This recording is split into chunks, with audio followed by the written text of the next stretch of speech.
Chers amis, chers abonnés, bonjour. Aujourd'hui, on va parler de la frustration. Ce terme, cette émotion, cette notion qui agit fondamentalement et doublement, non seulement quant à notre développement subjectif, mais aussi dans notre rapport à la société. Donc c'est une notion, c'est une émotion, c'est un terme, une caractéristique à ne pas négliger, la frustration. Ça accompagne toute notre vie, de notre naissance jusqu'à notre mort. Alors c'est quoi, avant de rentrer et de développer un petit peu tout ça, c'est quoi la frustration? Est-ce que ça a une définition? Bien évidemment que oui. Vous savez ô combien je tiens à définir les choses. Comme en dissertation, il est important de définir les termes. Les termes du sujet, là, la frustration, donc on va définir ce qu'est, du moins on va tenter de le faire, ce qu'est la frustration. Alors, fondamentalement, la frustration, c'est une réponse émotionnelle face à une situation d'inconfort, face à une situation de privation, ou face à une opposition. Cette opposition va représenter un inconfort et une frustration. On a le petit Larousse, si on fouille bien, qui pourrait aussi nous dire la frustration, c'est l'état de quelqu'un qui est frustré, super, dans la mesure où il est empêché d'atteindre un but ou un désir recherché. On pourrait le dire autrement, la frustration, c'est l'absence d'un objet symbolique qui était susceptible de procurer du bien-être. Son absence, l'absence de cet objet symbolique, suscite amertume et agressivité. C'est très intéressant de définir comme ça, un petit peu en mode psychanalytique. Voilà, vous avez bien compris cette notion de la frustration, au sens de la définition, bien évidemment. Après, ce qui nous intéresse, indépendamment de définir cela, c'est bien sûr ce caractère émotionnel, très prégnant, qui est associé à la frustration. Alors la frustration, comme je le disais tout à l'heure, c'est quelque chose qui apparaît, façon de parler, non pas par magie, mais parce que c'est là, ça apparaît dès notre plus jeune âge, dès les premières semaines de l'existence. Tout simplement pour ne pas dire les premiers jours. Parce que l'enfant, qui est un être, le nourrisson d'ailleurs, avant d'être un enfant, qui est un être, qui est un enfant quand même, le nourrisson est un être pulsionnel, on est bien d'accord, il a des souhaits, il a des désirs, il a envie de faire des choses, et effectivement il ne sait pas qu'il va rencontrer une opposition.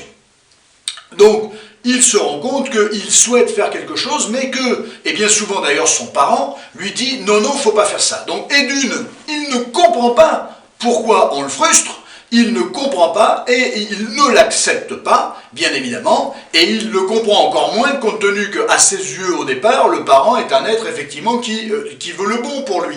Et bien souvent, vous verrez toute la logique d'ailleurs de la frustration, elle est là, c'est quelqu'un qui vous frustre, ça ne veut pas dire que ça soit quelqu'un qui veut le mal pour vous, ça ne veut pas dire que ça soit quelqu'un qui veut vous nuire, au contraire, la frustration fait partie de l'éducation. Je dirais même, la frustration fait partie de la bienveillance. Je ne veux pas que tu mettes telle chose à la bouche parce que ça pourrait être excessivement dangereux si tu l'avales, donc je te frustre, pas de souci, mais je te frustre par bienveillance, je te frustre par protection, parce que je suis obligé de te protéger. Je ne te laisse pas courir dans la rue à 2 ans, 3 ans, et ainsi de suite, et je suis obligé de stopper ton envolée céleste, n'est-ce pas, style marathonien ou style coureur de 100 mètres, parce qu'il y a des voitures et qu'une voiture pourrait te percuter et que je ne le souhaite pas. Je ne souhaite pas que cette catastrophe arrive. Voilà, donc je suis obligé de te scléroser, voilà. Mais c'est de la bienveillance. Alors par contre, ce qui est fondamental, on va y revenir, c'est qu'il faut que ça soit expliqué. Le problème des frustrations qu'on a connues quand on était môme, moi c'était quand même une autre génération, maintenant on n'explique plus aux enfants les choses ont bien changé en toutes ces années, on est bien d'accord. Maintenant on parle aux enfants, mais à l'époque on ne parlait pas aux enfants, donc c'était comme ça, c'était pas autrement, c'est comme ça, c'est pas autrement. Qu'est-ce que j'ai pu entendre cette phrase? Qu'est-ce que je l'ai jamais compris d'ailleurs? Voilà, parce que moi je cherchais l'explication, voilà. Après on s'étonne que je sois devenu psy. Ah bah ouais, bah voilà, bah c'est parti. On est d'accord là-dessus, donc attention à ça, il faut expliquer la frustration, mais la frustration c'est pas pour nuire à l'autre. Or l'enfant, s'il n'a pas l'explication, il est persuadé que vous faites ça contre lui, pour l'embêter, pour lui nuire. Voilà, pour être heureux, pour jubiler de son malheur. Voilà. Et ça, c'est pour ça que ça ne peut pas se passer de la parole et de l'explication. Alors, je l'ai dit, à la base, nous sommes tous totalement intolérants à la frustration. C'est quoi ce truc? C'est quoi ce truc qui est là pour m'emmerder? Voilà, moi j'ai envie de faire ça, je veux faire ça. C'est quoi, t'es qui toi pour m'empêcher de faire ça? Voilà, et c'est d'ailleurs là où l'enfant se rend compte qu'il y a très peu de pouvoir, puisque c'est plutôt l'adulte qui drive. Même si l'enfant se rend très vite compte de son petit pouvoir, en œuvrant, n'est-ce pas, avec une certaine stratégie pour obtenir un certain nombre de choses. Mais à cet âge-là, j'ai envie de dire, c'est normal que l'enfant soit dans le refus de la frustration. Il faut l'aider, il faut l'accompagner. Voilà. Il ne faut pas solutionner le problème, il faut l'aider à comprendre et il faut l'accompagner dans sa capacité à être face à la frustration. Où que nous soyons, qui que nous soyons, quel que soit notre âge, quel que soit notre statut, notre standing, notre sexe, notre genre, maintenant on dit, voilà, nous n'avons pas échappé, nous n'échappons pas dans notre quotidien à la frustration. Voilà, on parle de l'enfant parce que c'est là que ça démarre, mais inutile de vous dire que si à l'origine des choses se goupille très mal, inutile de vous faire comprendre que l'adulte que nous devenons est forcément en lien avec les frustrations. Soit il y a eu quelque chose d'insupportable, on a donc ce qu'on appelle les intolérants à la frustration, qui sont des gens qui ont des personnalités pas très faciles à gérer, on est bien d'accord, et qui ont des problèmes, d'ailleurs dans leur propre développement, et puis dans leurs problèmes sociaux, dans les relations sociales, parce qu'ils sont extrêmement colériques, extrêmement intolérants, un tantinet manipulateurs d'ailleurs pour certains, et ainsi de suite. Attention à ce genre de choses. Donc la frustration, ça a un formatage, c'est comme tout, mais ça génère des répercussions absolument considérables durant toute notre vie.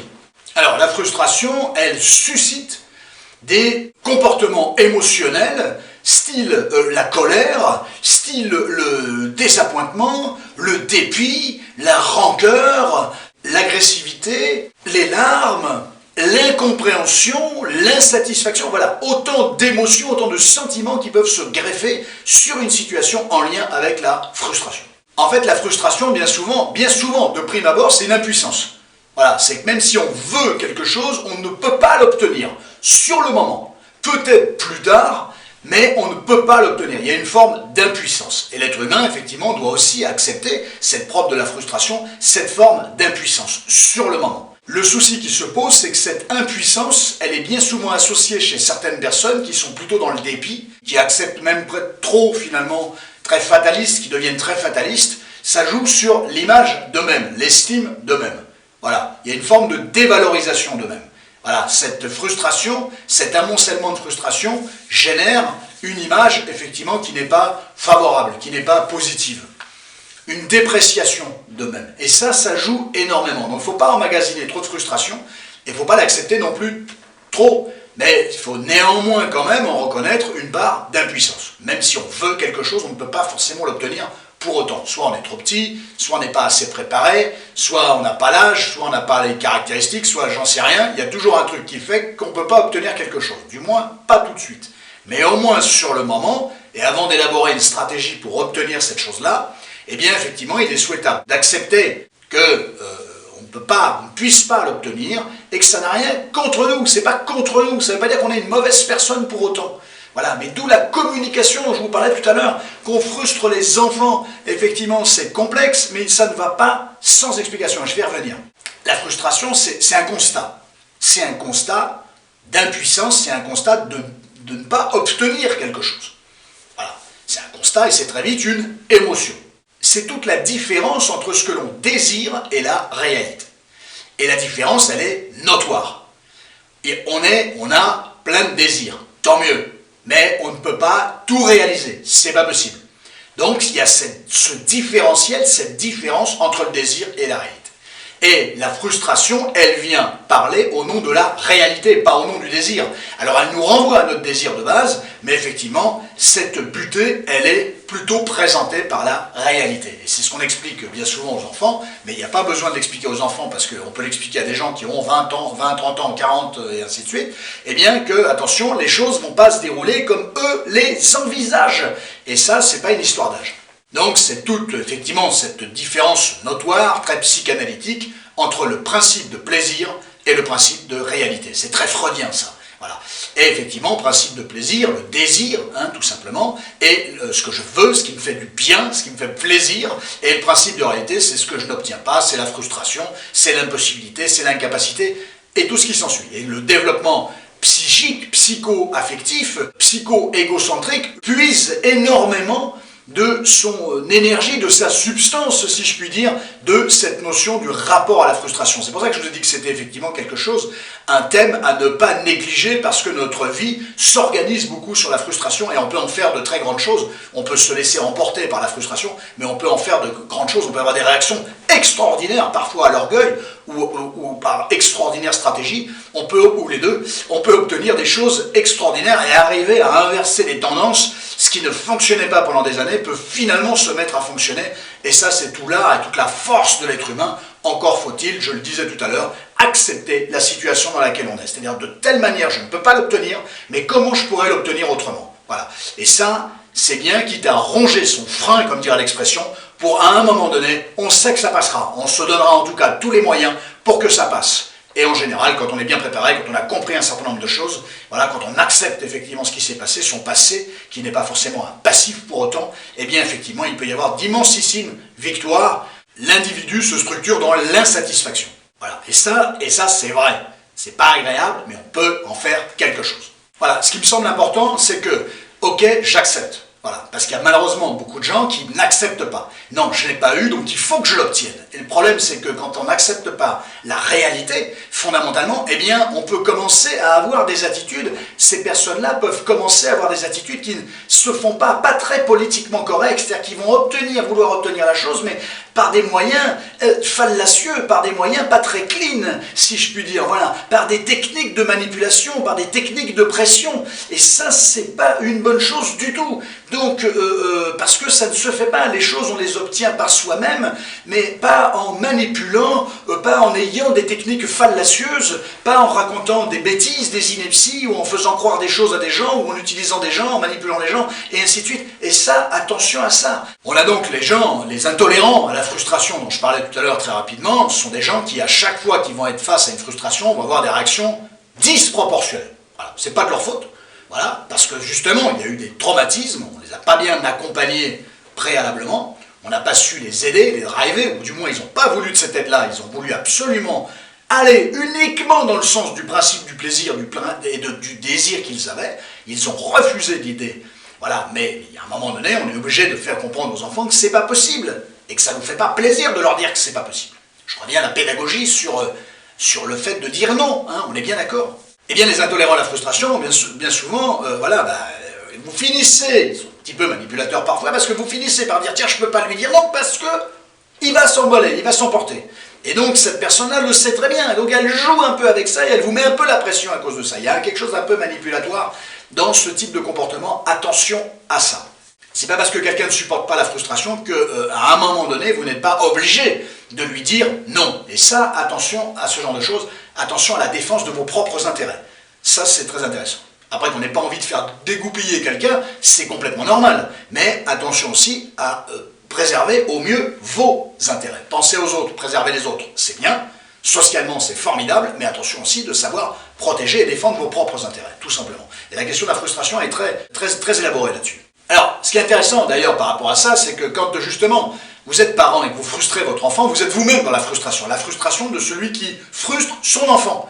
Et l'enfant lui-même, il est frustré. L'enfant, il est frustré de votre réaction. Donc voilà, en fait, c'est une relation à l'enfant à ce moment-là, de frustration à frustration. La frustration du parent qui dit non à l'enfant et donc qui est frustré de ne pas pouvoir lui dire oui, par bienveillance, par protection, par bon sens, en fait, tout simplement, pas pour embêter l'enfant, et on est face à un enfant qui lui-même est frustré. Donc vous avez une relation à l'enfant à ce moment-là, de frustration à frustration. Ça peut arriver dans les couples, hein. La femme est frustrée, elle s'adresse à son partenaire qui lui-même est frustré, et vous avez une relation de frustration à frustration, et qui malheureusement est très mal utilisée à ce moment-là. Il y a une très mauvaise communication. Alors avec l'enfant, c'est l'adulte qui peut communiquer, et entre deux adultes, c'est normalement à chacun de communiquer, même si l'adulte, quand il est confronté à la frustration, il peut avoir des attitudes tout à fait régressives, émotionnellement très régressives, et avoir un cantonnement, un fonctionnement, comme s'il était enfant, finalement, d'une certaine manière. N'oubliez pas que l'enfance ne nous quitte jamais. Hein, le petit enfant intérieur que nous avons ne nous quitte jamais. Il est question de cohabiter avec lui, de l'aider, mais il ne nous quitte jamais. Il est prêt à se réveiller d'ailleurs à n'importe quel moment. Attention, il est souhaitable de le canaliser. Non pas de le tuer, jamais. On ne tue pas son enfant intérieur, mais de le canaliser. Voilà, de le rassurer, de le canaliser, voilà, de l'épauler, hein, que l'adulte que nous sommes devenus doit épauler le petit enfant que nous avons été.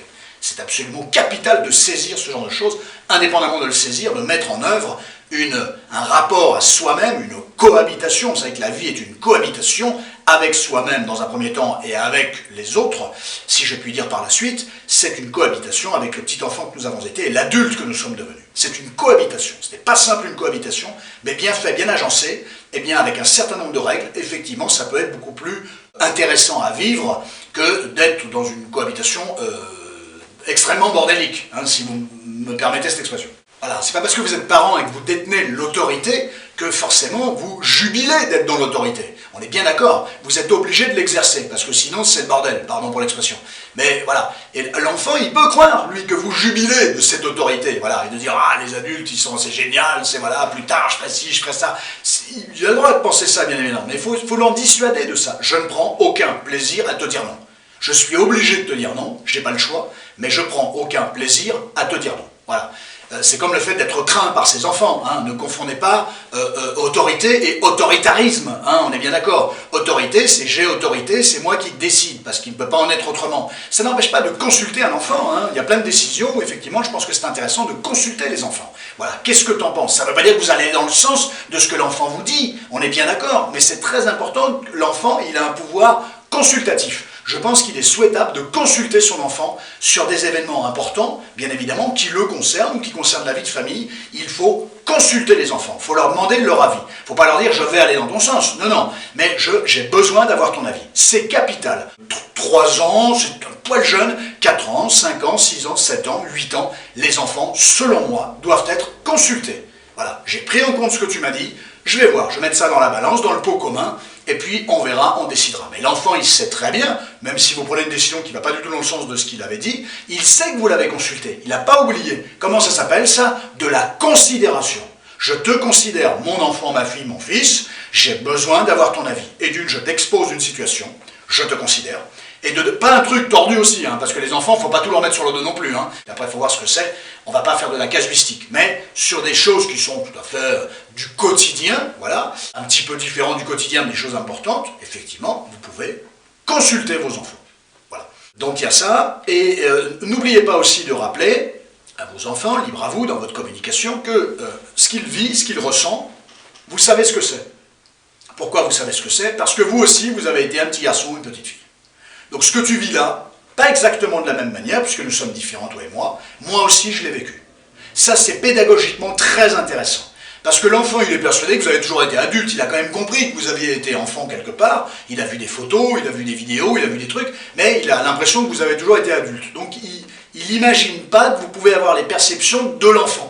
Voilà, ou c'est tellement lointain que vous les avez oubliés. Et bien c'est pas si lointain et les oubliez pas, parce que la frustration de vos enfants, pour les accompagner parfois mieux, ça ne veut pas dire parfaitement bien, hein, ce sont des outils pour les accompagner mieux, c'est bien de dire « moi aussi j'ai été un enfant, moi aussi j'ai été frustré, je sais ce que c'est, je sais ce que tu ressens, pas comme toi tu le ressens, mais j'étais dans un ressenti proche du tien, puisque j'ai eu le même âge que toi, j'ai été confronté à la même situation que toi, mais j'ai accepté, je m'en suis sorti, je l'ai dépassé, et ainsi de suite. » L'air de dire, et d'une, ce que tu vis, je l'ai vécu, c'est très important, les enfants ont besoin de sentir que les parents ressentent et vivent ce qu'ils ressentent eux-mêmes, hein, on est bien d'accord, et surtout, effectivement, qu'il y a une porte de sortie.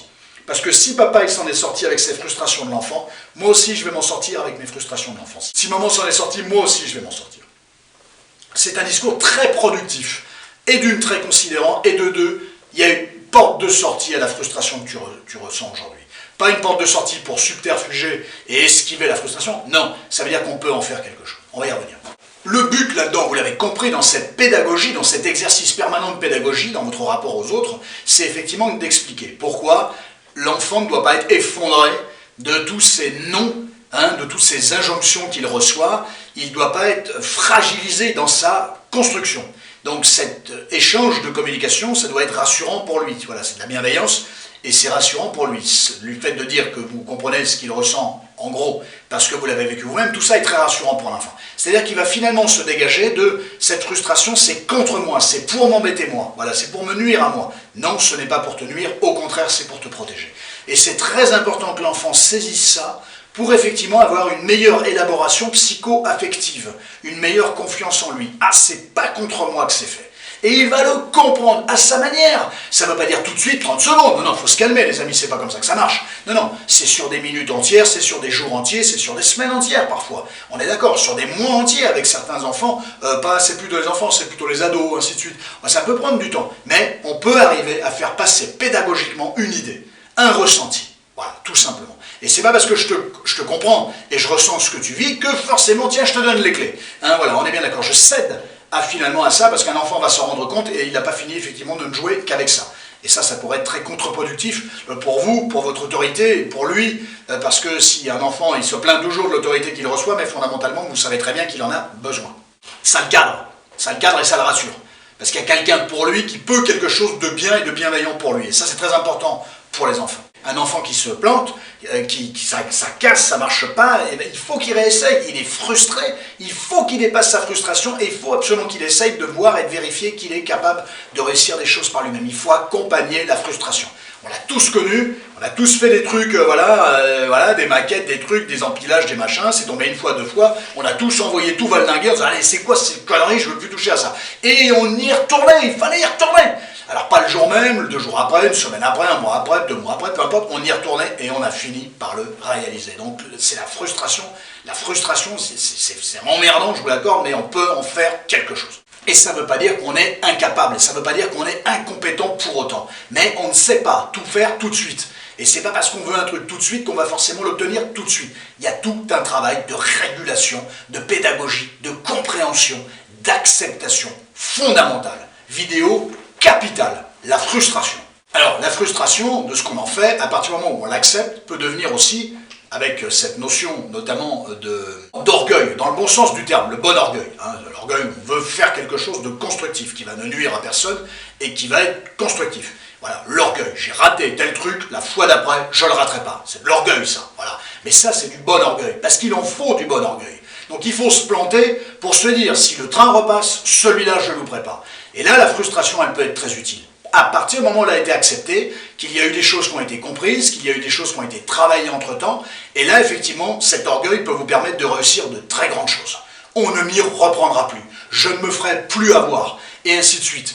Et ça, c'est très important. La frustration, c'est emmerdant, je vous l'accorde, mais c'est formateur, finalement, la frustration, pour comprendre des choses sur soi, sur les autres, sur nos caractéristiques, sur ce qu'on n'avait pas dans notre besace, et qu'on va mettre après dans notre besace, dans notre sacoche, pour être mieux outillé dans la vie, et de se dire ça ne recommencera pas, du moins je vais faire ce qu'il faut pour que ça ne recommence pas. C'est très important, et beaucoup repose sur des constats, des déceptions, des blessures, et de la frustration, tout ça ayant généré de la frustration. Donc, c'est très constructif, la frustration.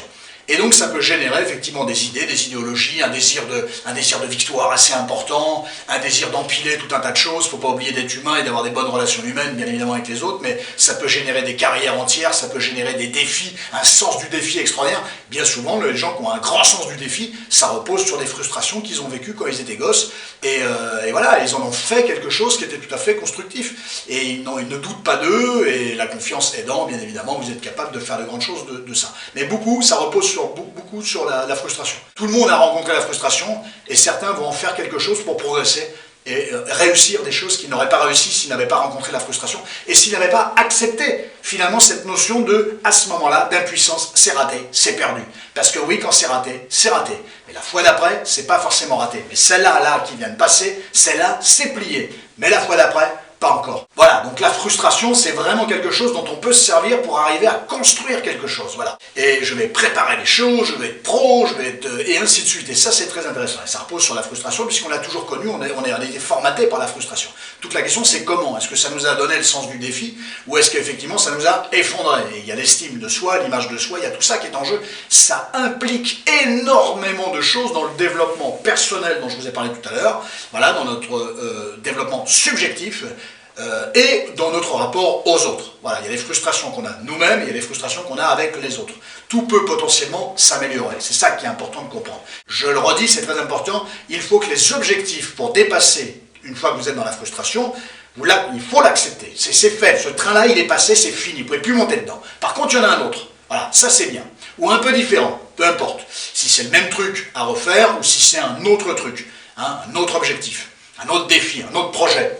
Eh bien, effectivement, il faut que votre projet, le meilleur moyen de rebondir à la frustration, c'est d'accepter que le train est passé, que ça c'est raté, qu'il y a des choses à comprendre et que se fixer très rapidement des petits ou des grands objectifs. Attention, ces grands objectifs, ils doivent être réalistes. Pourquoi ils doivent être réalistes? Parce que s'ils ne sont pas réalistes, ils vont être très difficiles à atteindre. Qu'est-ce qu'il risque d'y avoir au bout? De nouveau de la frustration, c'est-à-dire que ça ne fonctionne pas et que cette frustration s'accumule à vos frustrations antérieures. Et or, vous n'aurez que trop de frustration et pas assez suffisamment d'agrément et de réussite. Donc attention, des objectifs toujours réalistes. Commencez petit, petit deviendra grand et vous allez emmagasiner de la confiance et vous pourrez vous attaquer à des choses effectivement beaucoup plus élaborées. C'est très important que les objectifs que vous vous fixiez soient réalistes. Ne tapez pas trop haut, ça risque de ne pas fonctionner. Bien sûr, il ne faut pas être fataliste. On est bien d'accord, quand c'est perdu, ça arrive, ce n'est pas en lien avec vous.